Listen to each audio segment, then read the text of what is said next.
one of the things I loved about the film last night was watching a film with a focus, with this 4-year focus. And I wondered, you know, why it was useful to you, or if it was useful to you, to have like a sort of a part of his life, you know, not to tell the whole story, not to try and sort of, you know, broad strokes, but to have a part of your life and to inhabit Dylan when he was kind of creating himself. Yeah.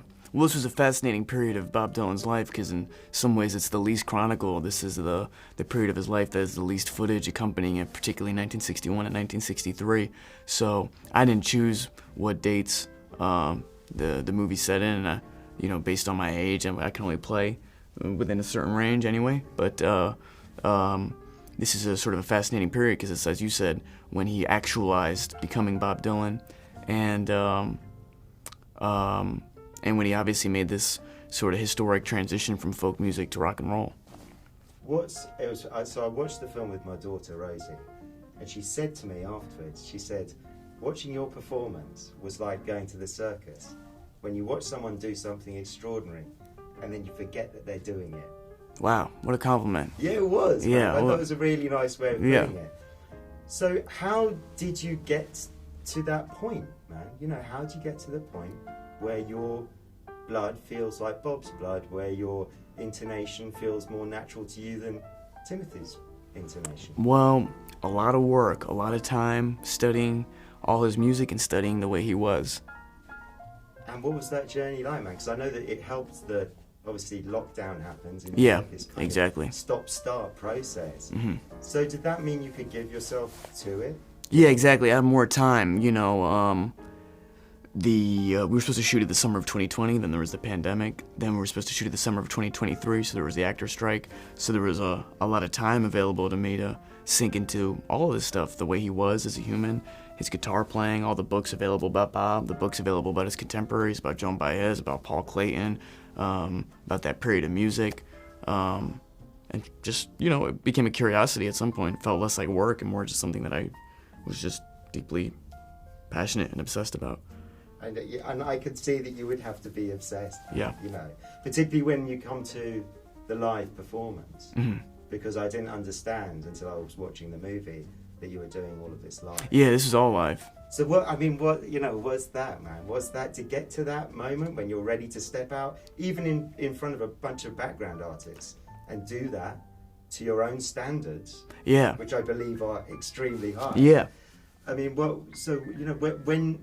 when do you feel ready? How do you know if you're ready? I don't know if I ever was. There was either a tremendous lack of self-respect and no self-esteem, or the total opposite, an egomania or something. But I just felt, I just loved this music, and I loved the opportunity to get to do it live, particularly with the old microphones and the old theaters and the old reverb. And I love these original recordings, you know, like the Brandeis University recordings of Bob Dylan, you know, are some of the coolest songs he ever put out. So I just fancied getting the opportunity to do it myself. Great. Well, it worked, man. Yeah. It worked. Thank you. Do you know, it worked so well. In the performance in the Gaslight Club, I think it was, and there was a lady that was along the aisle from me when we were watching it, and at the end of the performance, she started clapping as if she was in the audience. Fantastic. You know, and it was like, shit, man, no, we're watching a movie. No way, she really did that? Yeah, she really amazing. did that. It was amazing. insane, actually. We kind of shared a little look. She was like, oh. That's amazing. In the moment. Yeah, it's great. And testament to the way that James shot it as well, I think. You know? Yeah, totally. You feel really involved. You feel really present. I think. Yeah, I think. I wanted to know how useful, you know, a director is. It feels like it must have been such a personal journey.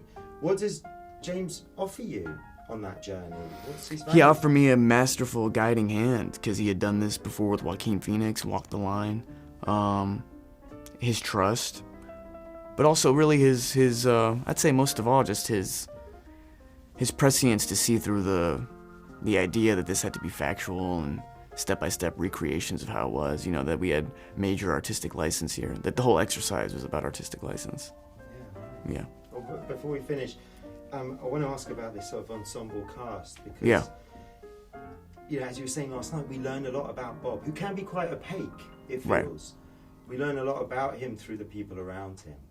And I want to know, you know, what it was like to have Ed there and to have Elle there, and people that kept you in the world? I think Yeah, well, they were all massively invested the way I was massively invested. So they were just ultra present and defensive of their characters in a sense, like very protective over all their characters, and in the perfect way. Everyone was in their own movie in a sense.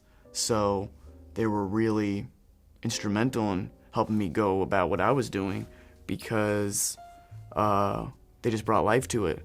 You know, this wasn't some cushy project where people were showing up for the paycheck. Everybody was going extremely hard.